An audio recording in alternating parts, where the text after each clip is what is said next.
اپنی ماں بہنوں سے بھی کہنا چاہوں گا، سال بھر آپ کو تہجد پڑھنے کا موقع ملے چاہے نہ ملے، لیکن رمضان میں باقاعدہ تراویح پڑھنے کا آپ کو موقع مل رہا ہے، اور تراویح اور تہجد دونوں ایک ہی نماز کے دو الگ الگ نام ہیں۔ جس کو عام دنوں میں آپ تہجد بولتے ہیں، اسی کو رمضان میں تراویح بولتے ہیں۔ تراویح اور تہجد کوئی الگ الگ نماز نہیں، سیم ایک ہی نماز ہے، اور اللہ کے نبی تراویح یا تہجد 8 رکعت پڑھتے تھے، ہم 8 رکعت پڑھتے ہیں الحمدللہ۔ تراویح کی نماز آپ ضرور پڑھیے، اور مسئلہ نوٹ کر لیجئے، رمضان کے مہینے میں تراویح کی نماز اکیلے پڑھنے سے بہتر جماعت سے پڑھنا ہے۔ اکیلے آپ پڑھ سکتے ہیں، جائز ہے، مگر جماعت سے پڑھیں گے تو زیادہ ثواب ملے گا۔ اللہ کے نبی نے فرمایا، من قام مع الامام حتی ینصرف، جو امام کے ساتھ تراویح کی نماز پڑھتا ہے، قیام اللیل کرتا ہے، یہاں تک کہ امام سلام پھیر دے، پوری نماز امام کے ساتھ پڑھ لے، کتب لہ قیام لیلۃ، اس کو پوری رات تہجد پڑھنے کا ثواب ملتا ہے۔ آپ کیا تراویح میں قرآن ختم ہوتا ہے کہ نہیں ہوتا ہے؟ کتنے دن تراویح چلتی ہے؟ پورا رمضان، ماشاءاللہ۔ کہیں ہوتا ہے کہیں نہیں ہوتا، کہیں ہوتا ہے کہیں نہیں ہوتا ہے، کہیں کم کا بھی ہوتا ہے، 15 دن ختم۔ دیکھیے بہتر تو یہی ہے کہ پورے رمضان تراویح پڑھا جائے۔ کہیں کہیں 15 دن پڑھ لیتے ہیں، پورے 2 پارہ پڑھ لیا، 15 دن میں قرآن ختم ہو گیا، اس کے بعد 15 دن چھٹی پہ چلے گئے، یہ نہیں ہونا چاہیے۔ اچھا 15 دن تو چھوڑو، بنارس میں بلکہ ہر جگہ پہ، خاص طور سے ہمارے حنفی بھائیوں کے ہاں، چاہے وہ دیوبندی ہو چاہے بریلوی ہو، ان کے یہاں 3 دن کی تراویح ہوتی ہے۔ کچھ مسجدوں میں 3 دن کی تراویح، اور 3 دن کی تراویح میں پہلے دن کتنا پارہ؟ 22 پارہ۔ اب سوچو 22 پارہ، 20 رکعت وہ لوگ تراویح پڑھتے ہیں، 22 پارہ امام تو پڑھتا ہے شتابدی نہیں، راجدھانی نہیں، وندے بھارت، بلکہ بلٹ ٹرین کی اسپیڈ سے۔ الف لام میم یعلمون تعلمون کیا وہ کچھ سنائی نہیں دیتا ہے۔ یہ قرآن کے ساتھ کتنا بھدا مذاق ہے میرے پیارے ساتھی۔ 3 دن تراویح پڑھنا اور باقی 27 دن آرام کرنا، یہ اس رمضان کے بابرکت مہینے کا مذاق ہے میرے پیارے ساتھی۔ قرآن ختم کرنا بہتر ہے، ضروری نہیں ہے، ختم کریں اچھی بات ہے، ختم نہیں کر سکتے تو تھوڑا تھوڑا پڑھیے۔ کیرلا میں آپ دیکھیے، جو لوگ کیرلا کبھی گئے ہوں گے وہ جانتے ہوں گے، وہاں پورا قرآن ختم نہیں کرتے، آدھا پارہ، پاؤ پارہ تراویح کی نماز آرام سے امام کھینچ کھینچ کے پڑھاتا ہے۔ 8 رکعت تراویح ہوتی ہے، پورے مہینہ تراویح ہوتی ہے۔ تو تراویح آپ پڑھیں، اور اپنی ماں بہنوں سے کہوں گا کہ آپ بھی پڑھیں۔ اسی طریقے سے رمضان میں ایک کام آپ اور کریں، مردوں سے کہنا چاہوں گا، اپنے گھر کی عورتوں کو کچھ ایکسٹرا پیسے دیں۔ کوئی مانگنے والی آئے، کوئی سائلہ آئے، کوئی ضرورت مند آئے، تو بیوی کو آپ سے نہ پوچھنا پڑے، آپ کو فون نہ کرنا پڑے، اس کے ہاتھ میں کچھ اتنے پیسے دے دو کہ دیکھ کوئی آئے تو دے دینا، پیسہ دے دینا۔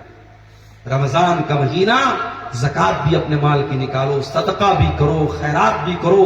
رمضان لٹانے کا مہینہ ہے، رمضان اپنے دل کی سخاوت کرنے کا مہینہ ہے۔ رمضان کا مہینہ آتا تھا، اللہ کے پیارے نبی کی سخاوت کا دریا بہت تیز بہنے لگتا تھا۔ وجہ کیا تھی کہ آپ رمضان میں قرآن سناتے تھے جبریل علیہ السلام کو، اور جب آپ قرآن جبریل علیہ السلام کو سناتے تھے تو حدیث کے الفاظ ہیں، اللہ کے نبی کی سخاوت بڑھ جاتی تھی، آپ تیز چلنے والی ہواؤں سے زیادہ خرچ کیا کرتے تھے۔ خوب خرچ کرو، رمضان اللہ نے جتنا نوازا ہے اس حساب سے خرچ کرو۔ ایک کام اور کرو رمضان کے مہینے میں، ہو سکے، میں یہ نہیں کہتا کمپلسری ہے، فرض ہے، ضروری ہے، ہو سکے تو کم سے کم 1 پارہ روزانہ قرآن پڑھو۔ کیوں بھائی؟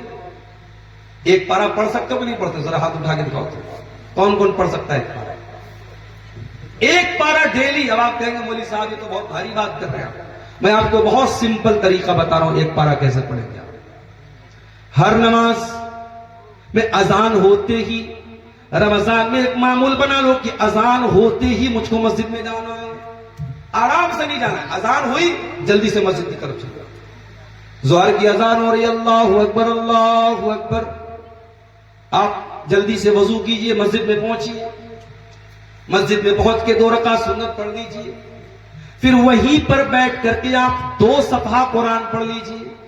یہ جو حافظی قرآن آتا ہے 15 لائن والا، جس میں سے ہمارے حافظ لوگ یاد کرتے ہیں، جو آیت پر شروع ہوتا ہے آیت پر ختم ہوتا ہے، اس میں سے آپ 2 پیج پڑھ لیجیے نماز کے پہلے، پھر نماز کے بعد جب سنت وغیرہ پڑھ لیں پھر 2 پیج اور پڑھ لیں، اور یہ 2 پیج پڑھنے میں آپ کو کتنا لگے گا؟ 5 منٹ لگے گا۔ اگر آپ نارمل اسپیڈ میں قرآن پڑھیں، 5 منٹ آپ نے نماز کے پہلے لگایا، 5 منٹ آپ نے نماز کے بعد لگایا، ایک نماز میں آپ کو 4 پیج مل گیا۔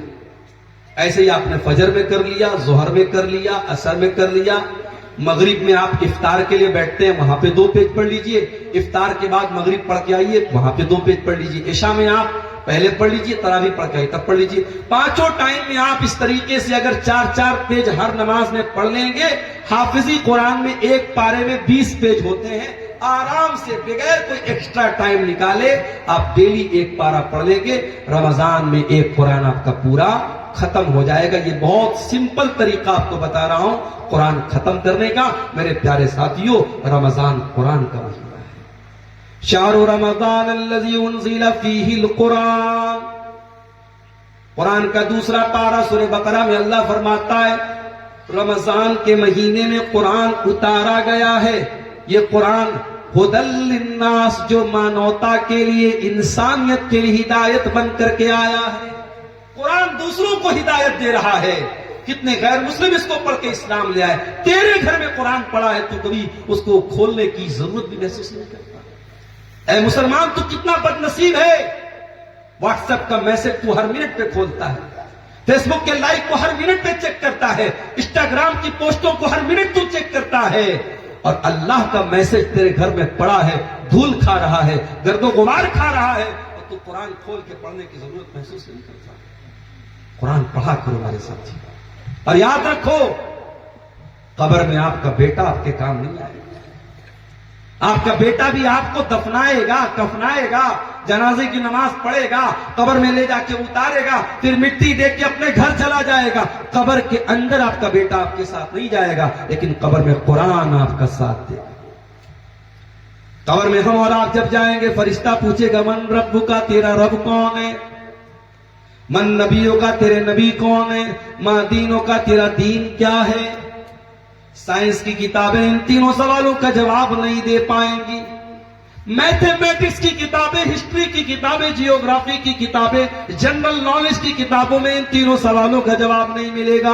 ان تینوں سوالوں کا جواب رب کا قرآن دے گا۔ قرآن پڑھنے والا، قرآن پڑھانے والا ان تینوں سوالوں کا جواب دے گا۔ اسی لیے جب آپ صحیح جواب دیں گے میرا رب اللہ ہے، میرا دین اسلام ہے، میرے نبی محمد صلی اللہ علیہ وسلم ہے، تو فرشتہ پوچھے گا کہ اے اللہ کے بندے تجھے ان تینوں سوالوں کا جواب کیسے پتا چلا؟ بندہ کہے گا قرأت کتاب اللہ فآمنت بہ وصدقت بہ، میں نے اللہ کی کتاب کو پڑھا تھا، میں نے قرآن کو پڑھا تھا، قرآن کے اوپر ایمان لایا تھا، قرآن کے ذریعے مجھے ان تینوں سوالوں کا جواب ملا۔ قرآن قبر میں آپ کے کام ہے، اور قرآن کل میدان محشر میں بھی آپ کے کام ہے۔ میدان محشر میں جہاں بیٹا اپنے باپ کے کام نہ آئے گا، بھائی بھائی کے کام نہ آئے گا، جس دن کے بارے میں اللہ قرآن میں کہتا ہے یوم یفر المرء من اخیہ وامہ وابیہ، قیامت کے دن انسان اپنے بھائی کو دیکھ کر کے بھاگے گا، اپنے ماں باپ کو دیکھ کر کے بھاگے گا، وصاحبتہ وبنیہ، اپنی بیوی کو دیکھ کر کے بھاگے گا، اپنے بچوں کو دیکھ کر کے بھاگے گا۔ لکل امرئ منہم یومئذ شان یغنیہ، کیوں بھاگے گا؟ کیونکہ قیامت کے دن سب کو اپنی اپنی پڑی ہوگی، نفسی نفسی کا عالم ہوگا، لیکن قرآن قیامت کے دن بھی آپ کے کام آئے گا۔ اللہ کے پیارے نبی فرماتے ہیں اقرأوا القرآن فإنه يأتي يوم القیامة شفیعا لأصحابہ، او لوگوں قرآن پڑھا کرو، قرآن قیامت کے دن تمہارے لیے حق میں سفارش کرے گا، قرآن تمہارے لیے لڑے گا، اور قرآن اللہ سے کہے گا اے اللہ اس کو تو جہنم کی آگ میں نہ ڈالنا، اے اللہ یہ راتوں کو قرآن پڑھا کرتا تھا، یہ عید قربان کر کے راتوں کو قرآن پڑھا کرتا تھا، یہ دن میں اپنے کام دھندے سے وقت نکال کے قرآن پڑھا کرتا تھا، یہ قرآن قیامت کے دن ہمارے حق میں سفارش کرے گا۔